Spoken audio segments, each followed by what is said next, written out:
스카이드 학생 여러분 안녕하세요. 4개국어 내신팀의 윤관수 선생입니다. 오늘 우리가 같이 공부해볼 작품은 운영전이라는 고전소설입니다. 이 운영전이라는 소설은요, 일반적인 고전소설하고 다른 점이 몇 가지가 있거든요. 첫 번째는요, 액자식 구성을 취하고 있다는 점입니다.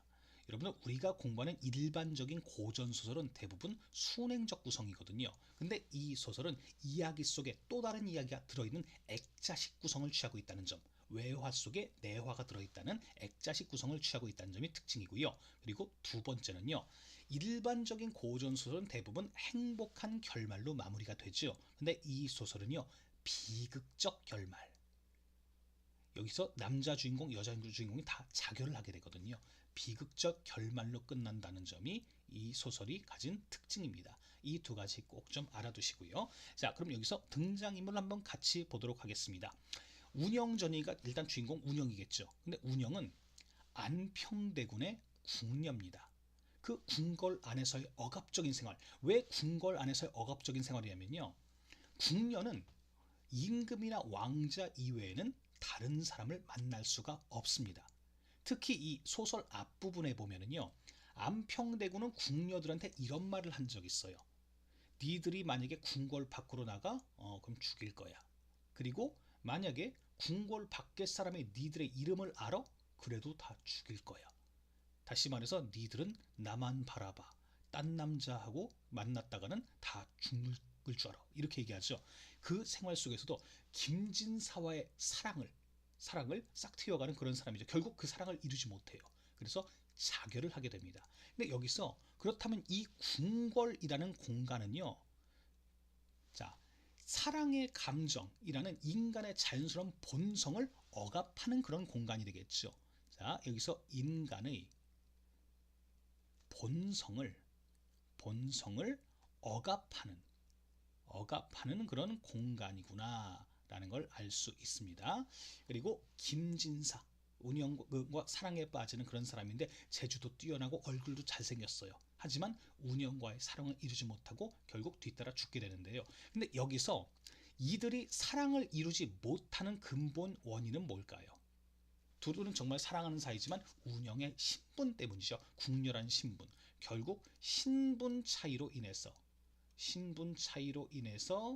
사랑을 이루지 못했다는 거. 이 소설의 내용이 되겠습니다. 그리고 여기서 유영이라는 사람이 나오는데요. 이 유영은 주인공이 아니라 그 운영과 김진사로부터 이야기를 전해 듣는 선비, 다시 말해 이 이야기, 운영과 김진사의 안타까운 사랑 이야기를 전달해주는 전달자 역할을 하는 그런 인물입니다. 주인공은 아니고요. 그래서 이 소설은 유영의 이야기 속에 운영과 김진사의 이야기가 들어있는 액자식 구성이다라는 거 알아두시기 바랍니다. 자, 그럼 줄거리 한번 보도록 할게요. 자, 수성궁 예터에서, 참고로 수성궁은 안평대군이 살았던 궁궐인데요. 사실 안평대군은 실존 인물입니다.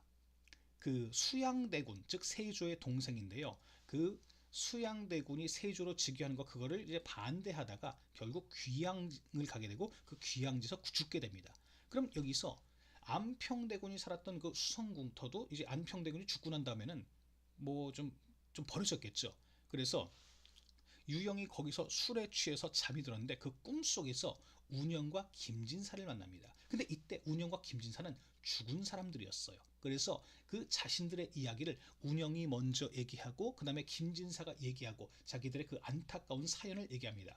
그 내용은요, 여기서 안평대군의 궁녀였던 운영이 어느 날 안평대군하고 김진사는 또 아는 사이였거든요. 그래서 궁궐에 놀러온 김진사를 보고 서로 사랑에 빠지게 된다는 그런 내용인데요.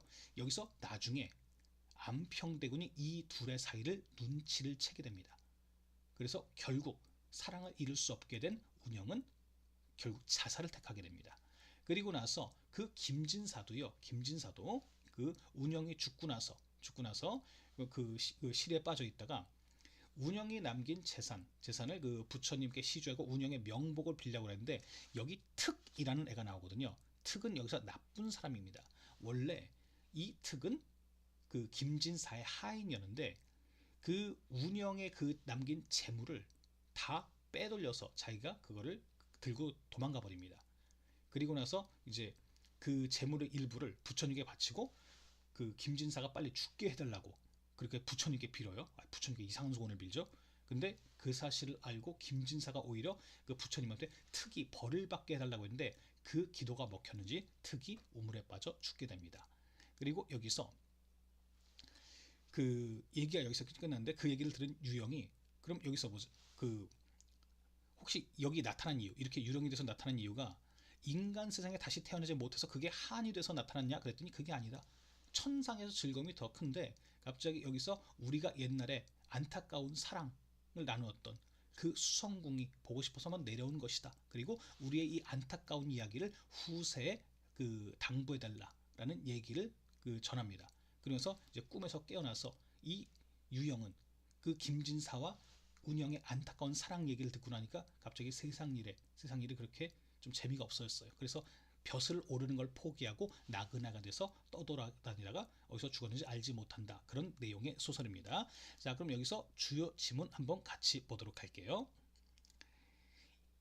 여기 그 제시된 부분은요. 안평대군이 그 운영과 김진사의 사이를 의심하는 부분입니다. 여기서 안평대군이 궁녀들에게 시를 지어 바치라고 명령을 했어요. 사실 실제로 안평대군이 아까 실존 인물이라고 그랬죠. 시나 그림에 굉장히 능한 예술적 재능이 뛰어난 사람이었다고 해요. 근데 여기서 그 궁녀들의 시를 읽은 다음에 갑자기 이런 얘기를 합니다. 너희들의 글이 날마다 나아지고 있어 기쁘다. 그런데 운영의 시에는 님을 그리워하는 마음이 있다. 너 저번에 쓴 시에도 누구를 그리워한 내용이 있었는데 지금도 또 그러네? 그리고 잠깐만. 그러고 보니까 김생은 김진사거든요. 김진사의 시에도 뭐 누구 그리워한다는 그런 내용이 있었는데 혹시 너네들 사귀는 거 아니야? 나를 빼놓고 네가 딴 남자를 만나? 자, 그래서 의심을 했더니 여기서 저는 여기 이 장면은요. 지금 운영이 유영에게 자신의 이야기를 전달한 장면이거든요. 그래서 여기 저는 운영입니다. 운영이 지금 그 유영한테 자신의 그 이야기, 옛날 이야기를 들려준 상황이거든요. 그래서 저는 이렇게 말했어요. 지난번 주군께 여기서 주군은 안평대군이죠. 의심을 사게 되자면 저는 죽으려고 했는데 제가 나이가 20살도 되지 않고 부모님 뵙지 못하고 중에 원통해서 여기에 이뤘는데 그런데 또 의심을 받게 되니 한 번 죽는 것이 무엇이 아깝겠습니까? 응? 응? 여기서 저희 시녀 5사람이 한순간도 떨어지지 않는데 그 더러운 이름 여기서 더럽다는 거는 이제 그 외간 남자를 만난 궁녀란 오명이 저에게 돌아오니 사는 것이 죽는 것보다 못합니다. 이제야 제가 죽을 곳을 얻었습니다. 근데 여기서 잠깐만요. 사실 한마디로 여기 그 운영의 말은 결백을 주장하는 거죠. 저 그런 적 없어요. 저 아니에요. 근데 사실 지금 운영은 김진사와 이미 사랑에 빠져 있는 상황이었거든요. 그러니까 이거는 정말 억울해서라기보다 뭘 얘기일까요? 김진사와의 사랑을 더 이상 이룰 수 없다면 차라리 뭐 하는 게 낫겠다. 죽는 게 낫겠다. 그런 표현이라고 볼 수 있겠죠. 사실 정말 억울한 건 아니에요. 왜냐하면은 지금 그 운영은 김진사를 사랑하고 있는 상황이었거든요. 그래서 목을 메었습니다. 자결을 시도했어요. 자, 그랬는데 여기서 다른 신녀들이 여기서 아니 왜 죄 없는 운영이한테 뭐라고 그러세요? 아니 자꾸 그러면 저희 앞으로 시 안 쓸 거예요. 이렇게 얘기를 했는데 자 대구는 비록 화가 많이 났지만 마음속으로 진실로 제가 여기서 저 운영이죠. 죽는 것을 바라지 않았다. 운영이가 얼굴이 예쁘니까 이 안평대군이 사실 운영이를 아꼈거든요. 그래서 이렇게 얘기를 했대요. 여기서 죽지 못하게 한 다음에 여기서 그 비단을 나눠주면서 이렇게 얘기를 하네요. 여기서 너희들이 지은 시가 가장 아름답기에 이것을 상으로 주노라. 무슨 얘기야? 아까 전에는 이 시 내용 뭐야? 딴 남자 맞나? 이거 이상한데? 그랬는데 지금 막 운영이가 자살을 하고 보니까 시 잘 썼어. 이거 상으로 줄게. 이거 받아. 좀 뭐야? 병 주고 약 주고 그런 사람인가 보네요. 자, 그리고 나서 이때 근데 무슨 얘기냐? 지금 이때 안평대군이 김진사와 운영의 사이를 눈치를 챘어요. 그래서 여기서 김진사는 원래 안평대군하고 아는 사이여서 그 수성국에 자주 놀러 갔거든요. 그런데 안평대군이 이날부터는 김진사를 궁궐에 들어오지 못하게 해요. 왜? 네가 감히 내 여자를 만나? 이제 의심하기 시작했으니까. 그래서 이 진사는 병들어 눕게 됐어요. 이 병은 몸의 병이라기보다 마음의 병이겠죠. 상사병이라고 하죠. 그랬더니 특이 이런 얘기를 해요. 특은 여기서 아까 그 줄거리에서 얘기했지만 사실 좋은 인물 아니에요. 좀 나쁜 인물이에요. 그 운영의 재산을 빼돌리는 나쁜 인물인데, 여기서 이 특이 김진사한테 이렇게 얘기해요. 아니 그 뭐 여자 그렇게 그리워하다가 왜 이렇게 몸까지 상하고 이게 뭐예요? 제가 방법 하나 얘기할까요? 여기서 밤에 들어가서 이 여자를 뭐 솜으로 입을 막고 어부서 나오면 뭐야? 납치를 해버리면 될 거 아니에요? 납치해가지고 그냥 데리고 가서 살아버려요. 좀 나쁜 짓이죠. 여자를 납치한다니. 그랬더니 여기서 진사가 극개역 회그 위험하여 성심으로 호소하는 것만 못할 것이다. 무슨 얘기냐? 야, 그거 너무 위험해. 차라리 나는 부처님께 하나님은 아니겠지. 여기 그땐 기독교가 없으니까. 그러니까 하늘에 우리가 사랑하게 해달라고 나는 오히려 기도를 할 거야. 이런 얘기죠. 좀 고지식한 사람이죠. 그리고 여기서 그날 밤에 진사가 들어왔는데, 그날 밤 진사가 어떻게 몰래 들어왔나 봐요. 저는 병으로 일어날 수 없어서 자란 동료 그 궁녀예요. 진사를 맞아들이고 편지를 전해드렸어요. 그러면서 이렇게 얘기했대요. 이후부터 다시 뵐 수 없으니, 왜냐하면 김진사의 궁궐 출입이 이제 금지됐거든요. 그러니까 이제 만날 수가 없어요. 삼생의 인연, 삼생은 전생, 현생, 내생, 다음 생 인연과 백력의 약속, 평생의 약속이 오늘 모두 끝났습니다. 우린 이제 앞으로 만날 수 없게 됐어요. 만일 하늘이 전해준 인연이 끊어지지 않았다면 저승에서 만나볼 수 있을 것입니다. 다음 세상에서. 여러분들, 사람이 죽은 다음에 다음 세상에서 다시 만나는 거, 이런 건 뭐 불교의 윤회사상과 관련이 있겠죠. 그러면서 편지를 받아 나갔는데, 여기서 그 편지에 이렇게 썼대요. 방명한 척. 여기서 방명하다는 거는 매우 불운한 운수가 없는 첩 운영은 낭군께, 여기서 낭군은 김진사가 되겠죠. 김진사. 재배하고 사람 인사를 여쭙니다. 저는 변변치 못한 자질로 불행히 낭군의 사랑을 받게 됐고, 이후 우리 서로를 얼마나 그리워하고 갈망했습니까? 다행스럽게도 하룻밤 즐거움을 이룰 수 있었으나 딱 한 번, 좀 단둘이 만난 건 지금 딱 한 번이에요. 나머지는 그냥 여기서 김진사가 그 안평대고 만나렀다가 슬쩍슬쩍 서로 보는 거. 그러니까 서로 사랑하는데 이렇게 그냥 말도 못하고 그냥 쳐다만 보기만 하고, 얼마나 안타깝겠어요. 그 즐거움을 이룰 수 있었으나 여기서 바다처럼 깊은 우리의 사랑은 미진하기만 합니다. 그러니까 우리의 사랑을 풀기는 너무 부족한 시간이었습니다. 인간상 좋은 일, 조물은 조물주죠. 여기서 조물주가 시기한 탓으로 여기서 궁인들 알고 여기서 주군은 안평대군입니다. 안평대군이 의심하게 돼서 마침내 재앙이, 그러니까 이제 뭐예요? 더 이상 우리가 만날 수 없게 된 일이 닥쳤으니 이 죽은 뒤에 재앙이 그칠 것입니다. 그러면서 이런 얘기를 해요. 무슨 얘기냐면은 이제 나를 잊으시고 열심히 공부해서 과거에 급제해서 벼슬길에 올라 후세 이름을 드러내고 부모님을 현달께, 그러니까 영광스럽게 해주십시오. 그러니까 진사나리, 이제 저 같은 여자 이제 신경 쓰지 마시고 열심히 공부해서 높은 벼슬에 오르세요. 자신보다 김진사를 더 생각하죠. 그리고 제 의복과 재물을 다 팔아 부처께 복양하고 각가지로 기도하고 지성으로 빌어 삼생의 연분을 후세, 그러니까 이제 이 세상에서 우리는 다시는 만날 수 없게 됐어요.